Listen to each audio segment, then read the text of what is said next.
Oke, bismillahirrahmanirrahim. Assalamualaikum warahmatullahi wabarakatuh. Kembali lagi bersama saya Dizun. Di part kali ini kita akan bahas tentang kelebihan dan kekurangan berbagai jenis investasi. Sebelumnya kan sudah kita bahas terkait dengan bagaimana kita mengelola dan mengatur keuangan kita, setidaknya ada alokasi untuk investasi.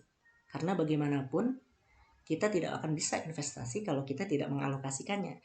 Dan untuk teman-teman yang belum menyimak part sebelumnya, ada baiknya disimak dulu supaya part ini bisa nyambung dan bisa terwujud karena ada dana yang dialokasikan untuk investasi.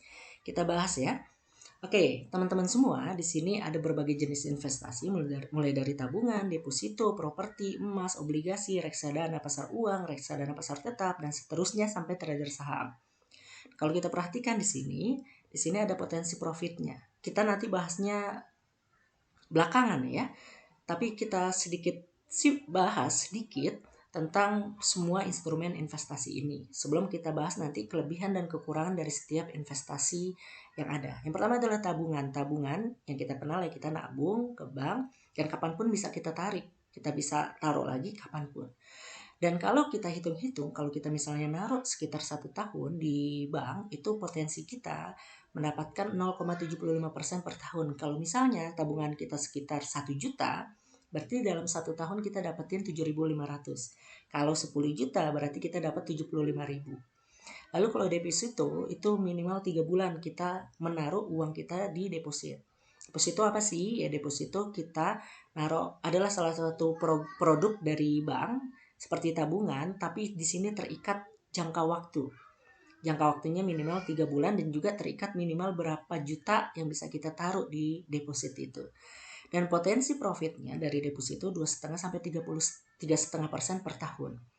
Lalu properti di sini minimal kita 1 tahun, karena kalau di bawah 1 tahun biasanya peningkatan properti itu sedikit ya.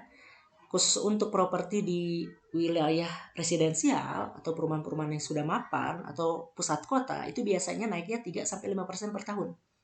Tapi kalau di daerah-daerah berkembang seperti Depok, seperti Tangerang dan lain sebagainya, itu bisa di atas 8-10% per tahun. Apalagi kalau daerah itu akan dibangun jalan tol, jembatan layang, lalu kemudian dekat dengan kereta cepat, dekat dengan MRT dan lain sebagainya, itu biasanya naiknya bisa sampai 10-20 bahkan persen per tahun biaya properti itu. Lalu kemudian ada emas nih. Emas, ada emas batangan, ada emas perhiasan ya. Dan untuk investasi saya sarankan jangan emas perhiasan. Soalnya kenapa? Karena harga emas itu akan menyusut. Gramnya juga akan menyusut. Jadi kalau pengen dijadikan itu investasi dan tidak berkurang nilainya, ya sebaiknya belilah emas batangan. Yang kenaikannya mulai dari 7-10% per tahun. Misalnya harga emas tahun 10 tahun yang lalu itu bisa sampai kenaikannya itu 100% kalau kita hitung di tahun sekarang. Harga emasnya mungkin tahun 10 tahun yang lalu harganya sekitar 400, sekarang harganya udah 950 sampai 1 juta. Lalu ada obligasi, adalah surat utang negara, perusahaan dan lain sebagainya. Ini kita bisa beli seperti kita beli reksadana dan saham, tapi aplikasinya khusus ini biasanya aplikasi ini. Dan biasanya potensi profitnya 5,1% per tahun. Lalu ada reksadana. Reksadana itu adalah kita menitipkan uang kepada manajer investasi untuk dikelola oleh mereka. Nanti akan ditaruh di pasar uang, di pendapatan tetap, ada campuran. Campuran itu bisa pasar uang sama saham, pendapatan tetap dengan saham, dan lain sebagainya ya. Bahkan tiga-tiganya itu campuran. Tergantung kita mau milih yang mana nih. Kalau pasar uang kita dapat 4,5%, 4-5% per tahun. Kalau pendapatan tetap kita akan dapat 5-8% per tahun. Kalau campuran kita akan mendapat 10-15% per tahun. Kalau saham itu bisa sampai 8-25% per tahun. Cara memilihnya gimana? Reksadana ini lihat potensi resikonya. Kalau misalnya kita takut untuk beresiko terlalu tinggi ya pakai di pasar uang dan pendapatan tetap. Tapi kalau kita misalnya masih muda, usia masih di bawah 30 tahun, tidak ada salahnya ya kita taruh reksadana kita di reksadana campuran dan reksadana saham. Sekali lagi reksadana ya, sahamnya ini bukan kita sebagai investor saham, ini beda. Kalau investor saham yang di bawah ini artinya kita sendiri sebagai pelakunya, sebagai pelaksananya. Kalau di reksadana kan pelaku dan pelaksananya adalah manajer investasi. dikelola oleh mereka. Jadi kita titip dana, kita taruh di mereka dan mereka punya potensi profit sekian. Kalau investor saham, ya kita sendiri, kita yang masukin di saham apa, kita yang kelola, kita yang nambah atau kurangin jumlah lot sahamnya dan potensi profitnya 10% sampai ribuan persen per tahun. Ini jauh lebih besar kalau kita kelola sendiri, tapi jauh lebih berisiko. Tapi tidak ada salahnya kalau kita masih masuk kategori anak muda. Tapi kalau udah usianya 40 tahun, 50 tahun, mungkin porsinya itu agak dikurangi di investor saham. Mungkin bisa masuk ke reksadana, atau taruh di emas, atau taruh di properti. Lalu yang selanjutnya ada trader saham. Trader saham adalah orang yang jual beli di pasar saham setiap hari itu. Kalau ini minimal 1 tahun, bisa 3 bulan, bisa 1 bulan, bisa 6 bulan, bisa 5 bulan, tergantung kita mau naruhnya di mana. Dan keuntungannya kalau saham itu kita bisa naruh dan narik kapanpun, seperti tabungan. Kalau deposito kan ada waktunya, emas juga kita harus nunggu naik dulu dan naiknya lumayan lama. Reksadana juga biasanya 3 bulan paling cepat, gitu ya. Bahkan ada yang 3 tahun paling cepat gitu. Ya, jadi investor saham ini lebih fleksibel tapi menawarkan keuntungan yang jauh lebih besar. Karena apa? Jauh lebih berisiko tapi sangat cocok untuk anak muda dibandingkan yang di atas ini semua. Atau minimal reksadana lah untuk anak muda.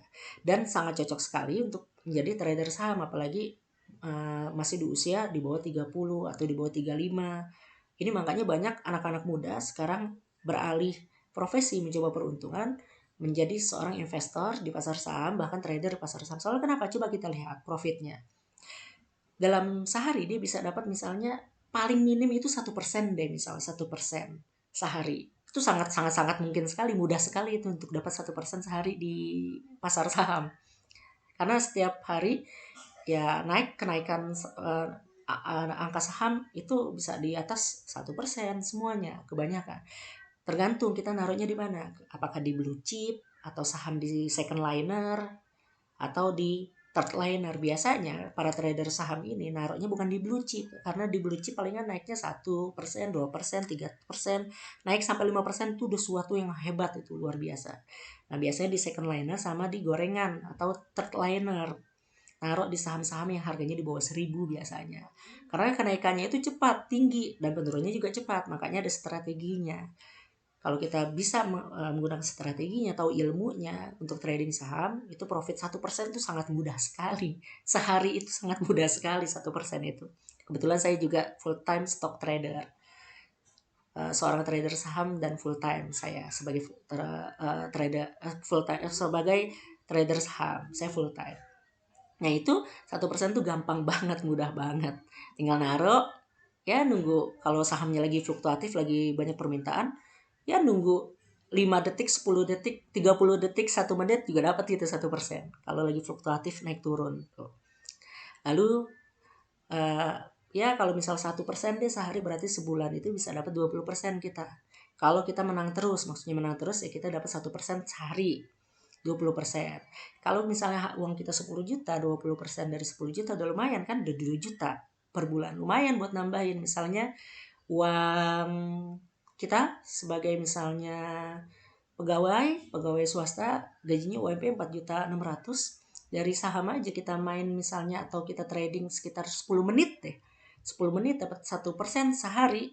Ya berarti kita dapat dana tambahan 20% atau senilai 2 juta lah ya. Kalau kita naruhnya itu 10 juta gitu. Lumayan kan 20%.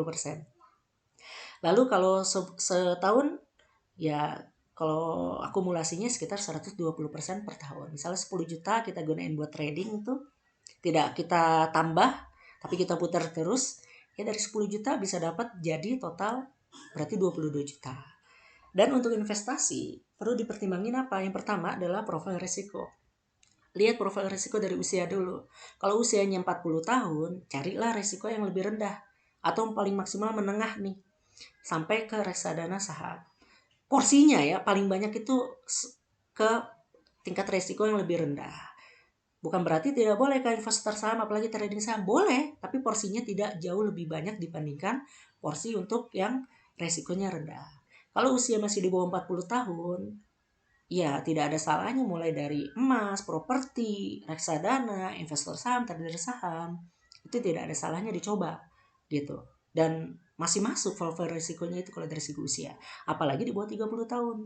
Terus masih masuk juga untuk yang ngambil resiko menengah dan tinggi, sangat tinggi itu juga masih masuk gitu dari segi usia. Lihat profil resiko kita dari segi usia. Lalu lihat juga profil resiko kita dari segi pekerjaan kita. Kalau kita misalnya bekerja sebagai pegawai swasta, pegawai negeri dan lain sebagainya, ya sebisa mungkin jangan jadi trader saham. Kecuali memang bisa curi-curi waktu misalnya dari jam 9 sampai jam 9 sampai jam 10. Nah itu gunain untuk trading saham selama 1 jam. Kalau dapat 1% misalnya baru 1 menit atau 2 menit atau 5 menit, ya udah kerja lagi gitu. Ya 5 menit juga udah cukup sebenarnya untuk trading saham, asal kita tahu cara masuknya dan tahu bagaimana strategi keluar masuknya. Cukup sebenarnya ya 5 menit misalnya, ya istirahat atau izin ke toilet bentar gitu ya, 5 menit ya cukup tuh untuk trading saham, curi-curi dikit. Tapi ya sebaiknya kalau sambil bekerja ya kurangi trading saham untuk scalping ya. Tapi kalau untuk trader saham sebagai swing trader itu bisa juga. Jadi teman-teman bisa menjadi profil risiko trader saham, juga bisa menjadi swing trader misalnya. Swing trader misalnya, jadi kita melihat kita beli di harga bawah, kalau naik sampai misal beberapa hari naik terus sampai ke puncak misalnya selama seminggu, ya kita lepas di seminggu kemudian. Jadi masih bisa sambil bekerja. Cuman agak lebih berisiko untuk menjadi seorang scalper yang tadi saya bilang tuh, main cepet di hari itu dapat 1%, 2%, enggak. Bisa jadi trader saham untuk swing trader. Dan bisa juga menjadi seorang investor saham. Kalau sambil kerja ini sangat mudah banget. Sangat bisa banget sambil kerja ya nabung saham, jadi investor saham. Nanti tunggu masuk ke saham misalnya ke BBCA, BBRI, BRIS dan lain sebagainya. Kita taruh, kita endepin selama 1 tahun atau 2 tahun atau 3 tahun. Ya nanti potensi profitnya seperti ini. Gitu. Jadi kerja ataupun enggak, yang perlu digarisbawahi untuk yang kerja, profil resiko yang kerja, untuk jadi trader saham jadilah swing trader. Yang lain masih bisa untuk yang bekerja. Tapi untuk jadi scalper itu ngambil trading dalam hitungan detik, menit bahkan detik, dan kita mantengin terus gitu setiap hari, setiap detik, setiap menit, ya itu sangat tidak cocok untuk teman-teman yang punya profil risiko sambil bekerja. Tapi untuk swing trading itu bisa. Dan selanjutnya profil risiko berikutnya adalah lihat potensi keuangan teman-teman. Jadi kalau potensi keuangannya 100 juta, 200 juta dan lain sebagainya, ya bisa di mana aja intinya. Tapi kalau profil resikonya misalnya cuma punya uang 10 juta, 20 juta, ya jangan main di properti kecil. Kecuali teman-teman nyewa tanah, lalu tanahnya dibangunin rumah atau dibangunin bangunan gitu, bangunannya disewakan bagi hasil sama orang, itu bisa mungkin seperti itu. Nah, lihat tuh profil resikonya. Dan yang selanjutnya yang perlu dipertimbangkan adalah inflasi. Kalau bisa investasi yang nilainya itu di atas nilai investasi atau minimal senilai dengan nilai investasi. Jadi kalau kita lihat di sini ada tabungan, deposito. Ini kan di bawah inflasi properti yang di daerah-daerah pusat kota dan lain sebagainya kenaikannya 3-5%.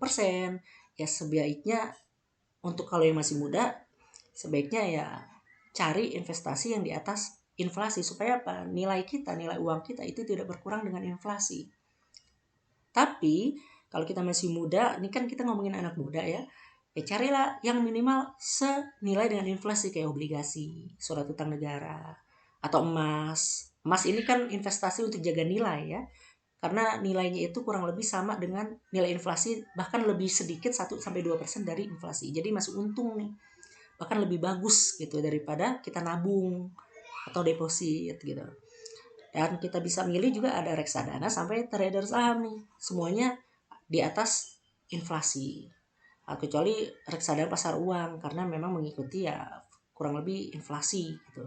Oh iya, satu lagi untuk emas ya, sebisa mungkin ketika kita pengen investasi emas, lihat kondisi global. Karena biasanya emas itu dipengaruhi oleh krisis dan juga oleh keputusan kebijakan Amerika. Jadi kalau ada kebijakan Amerika yang membuat harga emas tertekan, ya lebih baik jangan beli dulu. Harga emas tertekan, otomatis harga emas murah kan ya. Ya beli dah tuh. Tapi yang kalau membuat harga emas itu naik, ya jangan beli dulu. Atau biasanya saat-saat krisis tuh, emas itu saat krisis biasanya naik tuh. Kayak misalnya kemarin COVID, atau misalnya isu perang dunia dan lain sebagainya, itu emas naik tuh. Ya jangan beli kalau di situ, tapi beli ketika kondisi normal aman tuh biasanya harga emas turun tuh. Di situ kita beli. Nah gitu. Sekarang kita bahas tentang berbagai jenis investasi mulai dari kelebihan dan kekurangannya. Pertama adalah tabungan. Ya nabung kita berarti nabung sejumlah uang di bank gitu ya. Dan bisa kita gunain kapan aja. Makanya kelebihannya ya dia kalau dapat diambil kapan saja dan tidak memiliki risiko sama sekali kecuali kita bayar biaya administrasi sama biaya kalau di syariah ya biaya administrasi sama potongan-potongan kalau di konvensional seperti itu. Lalu transaksinya mudah, bisa via cabang, ATM, mobile banking, internet banking, surat kuasa bahkan. Nah ini gampang nih, bisa dinaruhnya gampang, nariknya juga gampang. Kelebihannya itu. Tapi kekurangannya, karena mudah untuk narik keluarnya, uangnya jadi gampang berkurangnya. Makanya itu kalau kita tidak ikut materi di part sebelumnya tentang bagaimana mengelola keuangan, itu pasti akan kepake tuh uang yang ada di tabungan. Padahal uang yang ada di tabungan itu seharusnya adalah dana darurat. Dipakai kalau memang dalam kondisi darurat. Tapi kalau kita tidak manajemen keuangan pribadi kita, ya kita akan pakai tuh tanpa sengaja dan dengan sengaja. Itu kekurangannya karena gampang ditarik keluar, ya akhirnya lebih mudah untuk dihabiskan. Bunga tabungan terlalu kecil. Jika disimpan terlalu lama akan tergerus oleh inflasi. Nah, jadi sebaiknya untuk tabungan gunakan untuk atau taruh tabungan itu untuk di dana-dana darurat. Atau kalaupun kita punya usaha juga bisa jadiin tabungan untuk media tempat penyimpanan uang kita supaya lebih mudah untuk transaksi. Kita pengen beli bahan baku dan lain sebagainya, itu tidak ada salahnya untuk ditaruh di tabungan. Lalu deposito adalah produk simpanan perbankan selain tabungan yang pencairannya hanya dapat dilakukan pada jangka waktu tertentu. Ya bisa 3 bulan, 6 bulan, 1 tahun, dan seterusnya. Kelebihannya resikonya rendah. Karena ya bank yang kelola udah. Kita dapat bunga yang dapat diterima lebih besar dibandingkan tabungan biasa. Nah kelebihannya nih. Tapi kalau ngomongin bunga ya sebaiknya yang muslim menghindari kata-kata bunga ini supaya terhindar dari riba. Lalu kekurangannya, dia tidak bisa diambil di luar kesepakatan. Kalau diambil kena denda, kena penalti. Bunga yang didapat juga masih di bawah inflasi. Dan makin kesini bunga deposito makin kecil. Saya ingat banget tuh 10 tahun yang lalu itu masih 6% kalau nggak salah tuh. Iya 6%-an, 7% untuk bunga deposito. Tapi sekarang sudah kecil, udah 2,5 sampai 3,5%. Dan kemungkinan semakin kesini juga akan semakin kecil bunga deposito itu. Lalu kemudian properti. Ya istilahnya kalau properti adalah kepemilikan kita atas bangunan, tanah, milik individu atau usaha. Tanah itu termasuk properti, bangunan termasuk properti. Baik itu bangunan hunian atau sewaan, kayak ruko, kontrakan, dan lain sebagainya. Ya, kelebihannya harga properti cenderung tidak pernah turun, cenderungnya naik sih. Minimal banget tuh naik ya 2% lah, minimal banget itu 2%, 2,5% di kawasan elit gitu. Dan biasanya kalau di kawasan berkembang tadi yang saya bilang bisa sampai di atas 10%. Capital gain-nya cukup besar ya tadi bisa sampai 10% ke atas, tidak terlalu terpengaruh inflasi, bahkan mengimbangi inflasi dan lebih tinggi daripada inflasi. Dapat menjadi sumber penghasilan lain dengan cara disewakan rumah, selain harganya naik 10 tahun atau 20 tahun lagi, ya kita bisa sewain setiap bulan, kita dapat passive income dari nyewain atau ruko dan lain sebagainya. Hasil investasi bisa dilihat dan dirasakan langsung, iya bisa kita tempatin, bisa kita sewain, dapat uang juga dari hasil sewa bisa langsung kita gunain. Bisa dijadikan jaminan kalau kita lagi butuh uang dadakan untuk usaha kah, atau untuk pengembangan usaha dan lain sebagainya. Nah ini yang perlu saya sampaikan ke teman-teman, jangan pernah minjem uang di bank, berhutang di bank untuk kebutuhan pribadi. Karena itu hanya akan memperberat kekuatan finansial kita. Tapi kita bisa minjam uang di bank, berhutang di bank, atau kita misalnya kredit motor, kredit mobil, kredit rumah, atau kredit yang lain, intinya meminjam ke bank atau ke perusahaan-perusahaan pinjaman. Gunakan itu untuk pengembangan usaha Anda, usaha teman-teman. Kalau digunakan untuk konsumsi pribadi, itu hanya akan memperlemah kemapanan dan kekuatan finansial teman-teman. gitu ya. Lalu resikonya rendah. Ya palingan resikonya apa? Renovasi doang, gempa bumi dan lain sebagainya. Cocok untuk investasi jangka panjang, untuk warisan, untuk kita usia tua dan lain sebagainya. Kekurangannya modal dan biaya transaksinya tinggi banget. Karena untuk memiliki rumah nggak murah ya. Beli tanahnya aja di daerah Depok nih, di sekitar rumah saya sekarang harganya yang tadinya masih ada yang 750, 1 juta, sekarang udah 2,5 juta karena ada pembangunan tol di sekitar sini. Nah itu modalnya lumayan tinggi. Kalau misalnya kita beli 50 meter persegi udah kelihatan 50 juta. Nah ini kekurangannya. Harus ada dana dan perawatan. Harus ada dana untuk perawatan maksudnya. Ya iya, setiap setahun ya pasti ada yang direnov, dicat minimal. Investasi properti bersifat lokal.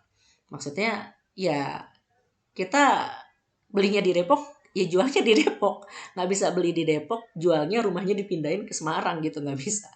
Ya kita belinya di Depok, jual di Depok, transaksinya di Depok gitu. Dan nggak bisa dipindah-pindahin. Kalau saham, emas, ya kita ke Amerika juga masih bisa kita transaksi kan.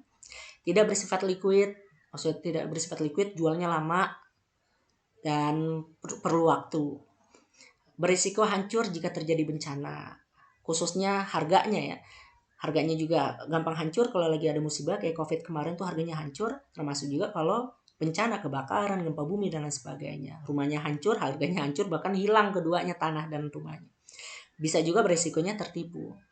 Ya semuanya sih, semua instrumen investasi kecuali yang aman kayak misalnya obligasi, saham dan lain sebagainya yang sifatnya sudah diawasi dan tersistem ya, itu punya risiko. Emas juga punya risiko ketipu. Apalagi properti ketipu, misalnya harganya terlalu mahal atau surat-suratnya tidak lengkap, surat-suratnya bodong, surat-suratnya penuh konflik dan lain sebagainya.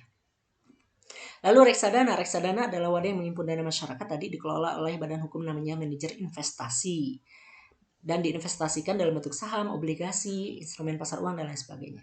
Kelebihannya dikelola oleh ahlinya, itu manajer investasi. Jadi dikelola oleh orang yang kompeten. Kalau kita yang ngelola kan misalnya saham, obligasi, ya bisa untung bisa rugi lah. Nah, dengan dikelola oleh ahli meminimalisir kerugiannya.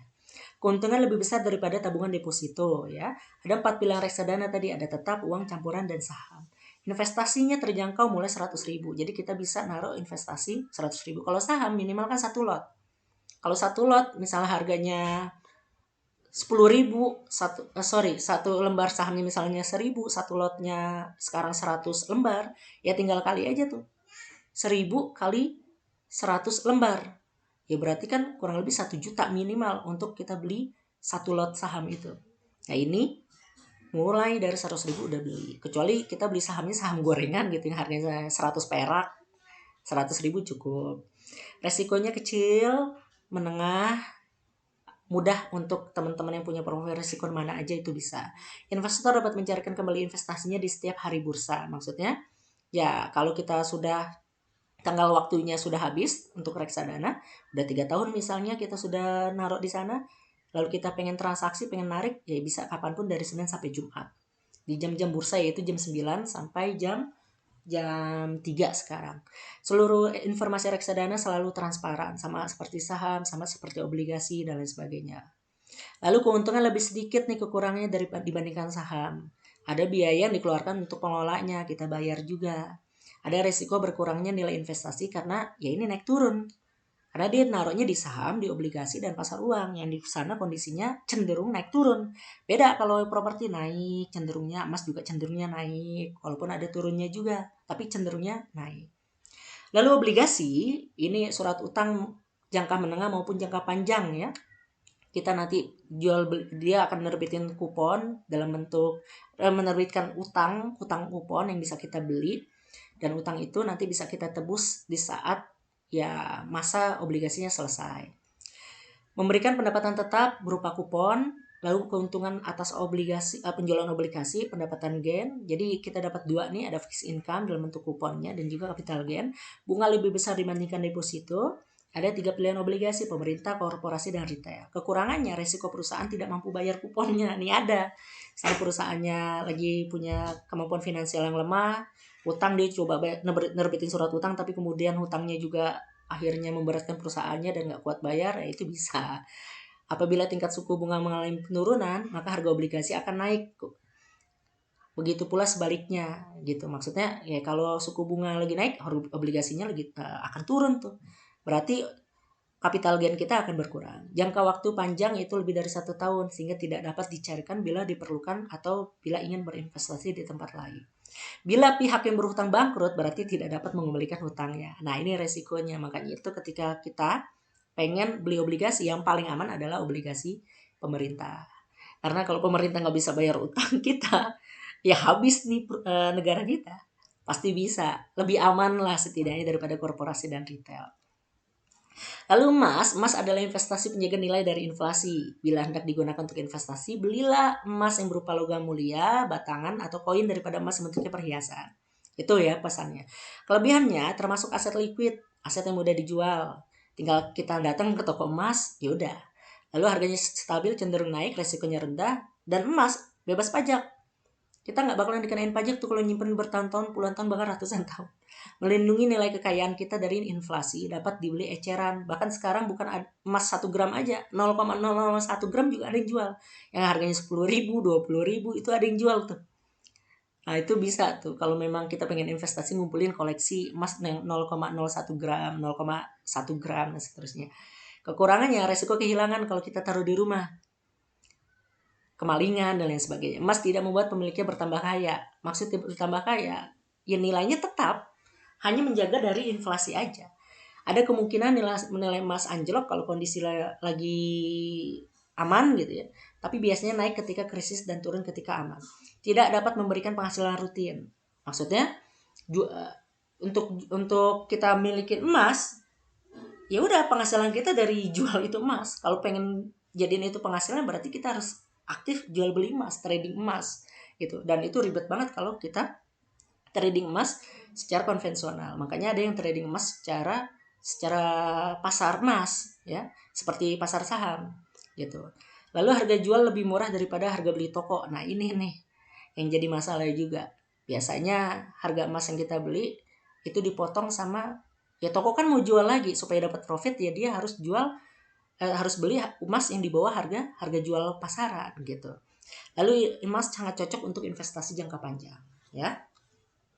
Lalu saham, nah ini yang menjadi fokus utama kita. Saham adalah bukti kepemilikan kita, nilai sebuah perusahaan atas bukti penyertaan modal atas suatu perusahaan. Pemegang saham kita, kalau beli saham, punya hak untuk mendapatkan bagi hasil dari keuntungan perusahaan dan berhak hadir dalam rapat umum pemegang saham. Jadi kalau teman-teman misalnya pengen gaya nih, pengen iseng-iseng, pengen datang ke pemegang saham perusahaan misalnya Telkom, atau misalnya perusahaannya BCA atau perusahaan apapun, misalnya Unilever gitu ya, pengen gaya-gaya datang ke RUPS-nya dan mendapatkan undangan resmi dari perusahaannya, beli aja 1 lot sahamnya. Kita akan diundang tuh, kita akan diundang di RUPS-nya dan kita berhak datang, punya hak untuk datang, dan kita akan disambut sebagaimana para pemilik saham yang lainnya gitu.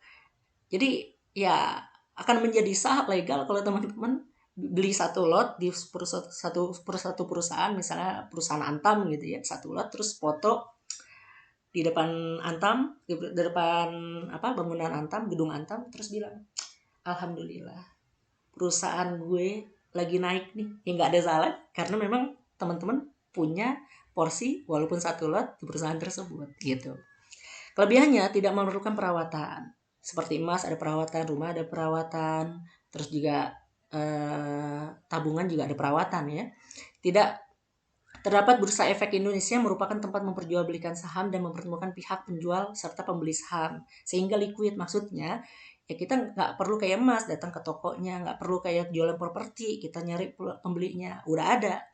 Saham, reksadana, terus juga obligasi itu udah ada pasarnya sendiri dan kita mudah transaksi. Udah pasti laku intinya seperti itu. Tidak perlu membayar pajak selama memilikinya, sama seperti emas. Memberikan potensi return yang tinggi dan berkesinambungan. Kita dapat 2 keuntungan yaitu capital gain, yaitu kita menjual sahamnya dengan harga yang lebih tinggi daripada harga yang kita beli. Kita beli misalnya 50, harganya naik 100, artinya naik 100%. Berarti keuntungan kita, capital gain kita 100%. Dividen kita juga mendapatkan keuntungan dari bagi hasil dari keuntungan perusahaan.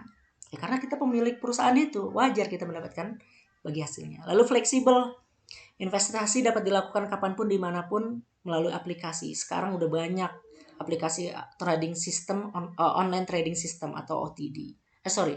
Online trading system, ya OTS berarti ya. Kekurangannya harga saham sangat mudah dipantau, kadang-kala mempengaruhi psikologi investor. Nah ini, kalau kita jadi investor jangan lihat-lihat, sering-sering lihat chart, lihat-lihat progres keuangan kita kalau jadi investor ya. Jangan lihat sering-sering lihat perkembangan harga saham kita. Ya bolehlah dilihat sebulan sekali lah atau seminggu sekali lah, paling cepat gitu. Jangan terlalu sering. Soalnya kenapa? Ketika harga sahamnya naik, kalau kita jadi investor kan untuk jangka panjang ya. Itu rasa ingin nariknya, pengen ngambilnya saham kita itu untuk dapetin keuntungan itu besar banget. Makanya itu jangan sering-sering kalau sebagai investor melihat sahamnya. Tapi kalau sebagai seorang trader wajib kudu mesti melihat harga sahamnya. Karena liquid terkadang menjadikannya terlalu fluktuatif. Naik turunnya cepat, tapi tidak secepat forex ya. Forex liquid banget, makanya naik turunnya tuh cepat banget. Nah, saham juga liquid tergantung. Kalau yang naik turunnya cepat tuh yang tadi third liner atau kita kenalnya dengan saham gorengan.